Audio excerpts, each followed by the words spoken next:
So Asians are now the white supremacists of the New World. They have joined the club. It's a tough club to get into. I thought the membership was white only. Yep. Not anymore. No, at least according to quite a lot of authors who are a bit upset about affirmative action being killed specifically. So for some reason they've decided that Asians can just hang, which was a weird response, in my opinion. But we'll promote something first before I tell you all the details.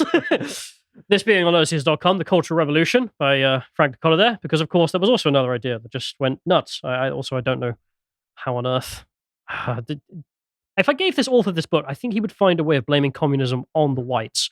But we'll figure that out later. But we'll go to the guy I'm talking about, because you might think I've just been sniffing bath salts or something. Like, what the hell am I talking about Asians and white supremacists now? Well, here we are from The Nation. Asian American conservatives have become key allies of white supremacy. Finally. We're growing. it is a wide group. I mean, we've gone over this a few times actually in different articles and different speakers, and we managed to narrow the white race down to including all of the world except Black Americans at one point. Yeah, because there was an argument that the Africans are white supremacists. All of the Asians, obviously. Who wouldn't? All of the Latinos. Yeah, they secretly are also white supremacists. So all that is left is African Americans. Yeah. The only non-white people on Earth in the leftist worldview. But we'll check out this chap, because he has a very convincing argument. As the death of affirmative action showed, Asian American conservatives are active, militant, co-conspirators with the white conservatives. I mean, it sounds like someone doing it, like Robert Mugabe is talking about them. Like, you work with the whites. In fact, we had a conversation once, didn't we, about we did. Ian Smith of Rhodesia. Yes. And one of the funny things about Rhodesia is they declared the Asians honorary whites towards the end. That's right, they did. And so is this chap. For some reason, he's very salty about diversity hiring. So he says in here, in 2014, a California-born sophomore named Michael Wang wrote an op-ed for the Mercury News complaining about bias against Asian Americans in higher education. How could he do this? Disgusting. Just be oppressed, you loser. Anyway, but they say in here, despite his stellar academic record, Wang said he was rejected from top-tier universities across the nation. Quote, applying to college is an anxiety-filled rite of passage for students and parents alike. For Asian American families, however, the anxiety is mixed with dread. They know that their race will be used against them in admissions, and there is nothing they can do but over-prepare. What a white nationalist. Arguing for equal rights at a federal level. Almost like it was a constitutional guarantee, but never mind. Right. Yeah. So they say in here, Wang's perspective, although far from the dominant view among Asian Americans, I don't know, I'd like a fact check on that one, but was one that resonated with many students and parents. It was also one with a powerful supporter, Edward Bloom. Just think of lightning and thunder. Yes. Yeah. The right-wing legal activist and staunch affirmative action foe. Months after Wang's op-ed, Bloom filed a lawsuit against Harvard's affirmative action policies. And by 2015, grassroots movement headed by Chinese and other Asian Americans had sprung up. Asian American Coalition for Education, another white supremacist front, co-founded by Wang's father, another white supremacist, mobilized by 64 Chinese Americans. 64. White supremacists? Yeah. Well, there was an Indian American in there, so he's also a Korean American and a Pakistani American who all have joined the white race. So, I mean, we've expanded the white race to now, I think, about half the globe in terms of population. So there we are, all of China, all of India, all of Pakistan, and all of Europe. So, whatever. They also filed a civil rights complaint, and you may remember this was the details that led to the case that went before the Supreme Court, where they were like, hang on a minute, I think discrimination is wrong on the basis of race. Which, well, wasn't it a point where when you became an American, you were an American? You weren't a African American or an Asian American or an Indian American or a Latino American. You were American. Yeah. And the problem that's come, and Alistair Cook actually emphasizes many times, where there are some places like San Francisco where Hispanic is spoken more than American. And Spanish. More than English. Yeah. It is basically more than English. It is I beg your pardon, yes. Yeah. And he said that there's becoming a two-tier system there. If you can't speak Spanish, you won't get a job. But the whole thing about the United States was one flag, one language, British or English or a version of, and that's it. Now they're splitting up into tribes again. And this has come about because of this nonsense. Well, I love in the West. I think it's in the UK as well. Officially, we don't have a language, like an official language. Yeah. You'd have to be a bloomin' idiot to think that means we all should speak Pakistani. Yes. It's just, no, I don't want to learn Urdu. Yeah. Why? Because, well, this is England and it's kind of a given. Yes. Even though it's not official. Yeah. Who knows what the future will bring, though, innit? But don't worry, no, actually. The Asians are joining us. So if we can speak Mandarin and still be white for some reason.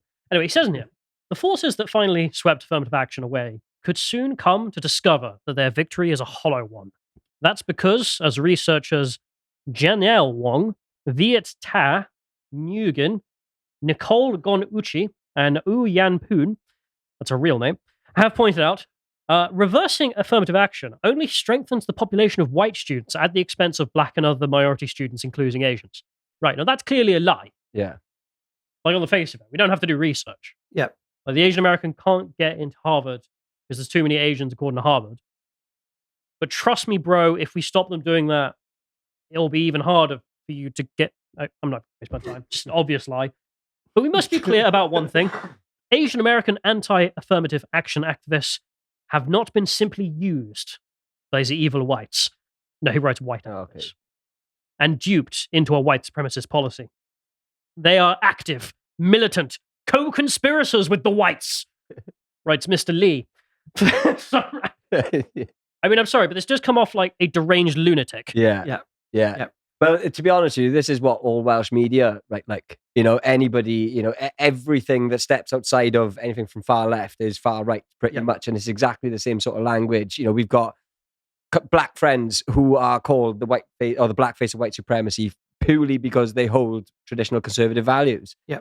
Or which would make them white supremacy. Or speak to us. Or speak to us. Yeah, obviously you'd have to be. But, and this is it. This is what they say is that they're tricked into. They use softy words and try to appeal to people's nature to hoodwink them into becoming a white supremacist. Yeah. But obviously this person seems like they're doing it all on their own. But it does just sound like some kind of, the guys who shout on the street corners, "That's right!" Yeah. I mean, it does sound they're not just fooled into white supremacy. The Asians are with the whites. That's right! Yeah. I mean, it's just actual madness. I mean, I did actually wonder with Wales, because of course, as we all know, Celts are not white. Yeah. So, how does that really work in Welsh media? It's like... Well, yeah. Well, they don't so much use white supremacists. We're all neo-Nazis and neo-fascists in Wales. So that's what they do there. Everybody... no one's white. Yeah. So they've been tricked into joining the neo-Nazis. They didn't realise what they were getting themselves into when they wanted to look after their community. Nazi... Happens all the time, doesn't it? Yeah. Like when you hear a story of a guy who tripped and fell into a woman, it's just like, well, of course. Anything else? But they say here, they are building a key flank for the right wing across the nation. And the left must urgently recognize that right-wing politics precisely gain power by recruiting conservative ideologies among communities of color that overlap but retain distinct aspects from white supremacy. What the f are you talking about? It's just bunkum. It completely is bunkum. The foundations of white supremacy are recruiting non-whites who agree with them on conservatism. Yeah, it makes you white supremacist. I would have thought that made them more conservative. Yes. Never mind. Yeah. So, well, what we see in here, and this is something I've noticed a lot over the last couple of years, is it's gone from far right as being the problem. It's not far right anymore. It's diluted down to right wing. So far right's gone. Right wing, anything right wing now is as bad as far right was. But I mean, all of this is academic in Wales because the people that are at the bottom of the education pile are white Welsh boys. So the fact that you possibly don't have the best doctor that's operating on you, or the best nurse, or the best whatever, is because of all this nonsense. Directly, demonstrably. I mean, before we huff some more glue with this chap down his memory lane, I thought we'd just quickly check out what else he has written, specifically about Asians, because he seems to have a soft spot for it. Well, here's an article from him where he says what we can do right now to stop anti-Asian hate. Oh, it's a real interest of his. What does he write in his spare time when he's not ranting and raving about the evil whites? The most intimate solutions, immediate solutions, that are usually suggested by some Asian Americans, such as funding the police, only wind up causing their own kind of harm to other communities. Not their own, for some reason, he writes. Genuine safety for Asian American communities will require that we think beyond capitalism. Right. And imagine a system that prioritizes community needs over profit. Asian Americans must work together to find organizing solutions that combine a longer-term anti-capitalist vision of change with immediate demands. To begin with, we must contend with the nature of capitalism itself. Capitalism recruits the power of different social relations. I'm sorry, is this a CCP chatbot? I was just going to say, where's the word the World Economic Forum. Yeah, I mean, at what point is he going to say comrade? Just, capitalism needs to go because capitalism is causing certain communities to hate Asians. Who are they? Don't name them. That would be terribly awkward. So I checked him out because I wanted to see if it was a chatbot, because you can't be too careful these days. Turns out, sadly, no, he is real. He's a real human being. Here he is, as you can see, Labour Solidarity with Hong Kong Protests, an account where he did some stream with a bunch of Labour people, in which he's just trying to subvert the Hong Kong protests for leftist ends. Yeah. Okay, he's a real guy with established time, not talking to a chatbot at least. Probably a member of the CCP. I wouldn't be surprised, frankly, and I think we could prove it going back to his rantings. Yes. I mean, one of the funny things, I'm sure you know, is like the Soviet Union, were their main avenue of attack of particularly the United States. They just believed like the best avenue was always to try and stoke a race war because that would cause disorganization in the United States, and therefore you could move on to the other aspects of your business. Well, we've seen it today, haven't we? I wonder who operates that. Who knows? Back to his insights. Back to huffing glue, as we love to do. These are there is a culture of white supremacy which demands the particular context of gun violence in the United States. Right. Should we check out, if we could all turn our racism textbooks to page 408, we can see some statistics. US gun deaths by race and gender, United States, some arbitrary years picked here. As we can see, black men have now joined the white supremacist race. So now we're just down to black women not being in the white race, which is kind of a small group of people I would have thought to have excluded. But back to the glue sniffing. We must also deal with the overwhelming socio-political power of the American police state. Okay, yeah, I mean, we are back to someone from the CCP talking. Yeah. Demands for more police rest on a faulty and limited notion of what actually enables community safety, such as law and order. Yeah, it's police. Sorry, it's not that hard. Rather than providing protection and security, police further endanger communities and reinforce an atmosphere of threat, especially for black and brown people. Doesn't tell us why. Yeah. No. Just throws them under the bus. Yeah. Just goes, well, obviously, the police would turn up and just start arresting them. Yeah, or shooting them. For some reason, the real victims of the law is his argument. Should we check back at some other things he's written real quick? Because this isn't new either. Policing won't stop anti-Asian violence. Solidarity will. Yeah, he wants to go back to year zero, doesn't he? And get your own relations to dob you in when you've done something wrong. You don't self-policing sort of thing. You don't need the police. You just get your kids ratting you. Yeah. But no, he never actually specifies who he wants solidarity with. So I'm just going to presume the criminal community, which are proud and heads, a rock, a pillar of the American life. But anyway, moving back to the America wouldn't be the same without them, would it? Well, actually, you are right. Yeah. I mean, without the crime rate in the United States, I mean, what's the point? Exactly. I mean, it's headed by the top number one guy there, isn't it? Biden and his son. Yeah. If we go back, because he doesn't want solidarity with those pesky whites demanding that they be treated equally, or those pesky Asians who also want the same thing. He then goes on to whine about the model minority myth. Right? I don't know if you heard of that before. So the model minority myth is this meme within left-wing circles that they say that the white supremacy, well, it's really clever, because for some reason, Asians in America outperform the whites in every category.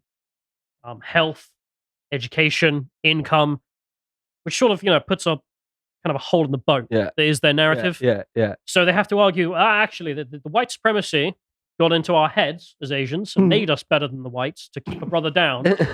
I'm not even joking. You can go and read in your own time their words about it, but I'm simplifying because I don't have all year to read a block of text. But they say in here that the model minority myth is a myth because he doesn't actually argue why. He does point out that Asians do perform better than all other groups, including whites at all levels on any category. That again is a myth for some reason. For some reason, the whites let themselves in the white supremacist society be oppressed by Asians. Yeah. I mean, to be honest, it was the same thing, I think, with the Rhodesians. Yeah. Because I ran into a chap at one of our events once where his family were from Rhodesia. So he has a birth certificate of his mum and his dad. And his dad's Mr. Gujarati, and his mother is Mrs. Gujarati. And on their birth certificate, it just has white.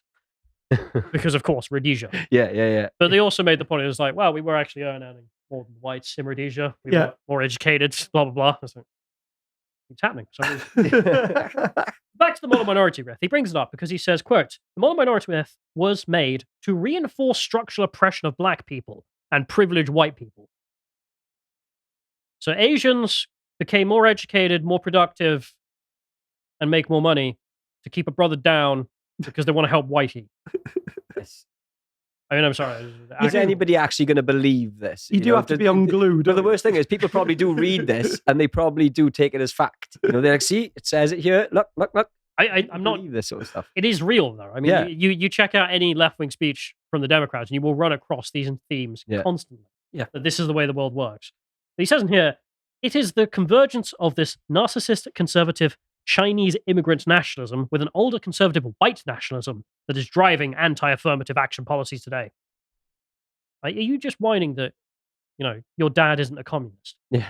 Chap. Because, I mean, I can imagine there are a lot of Chinese immigrants that obviously left because not liking this communism thing, getting hungry, came to America, and now their stupid kids have grown up in the United States being like, oh, maybe communism's the right Yes. Well, the number of kids now that are turning to communism because they've not seen the Berlin Wall, they've not seen the people trying to escape, they've not seen the Berlin airlift or the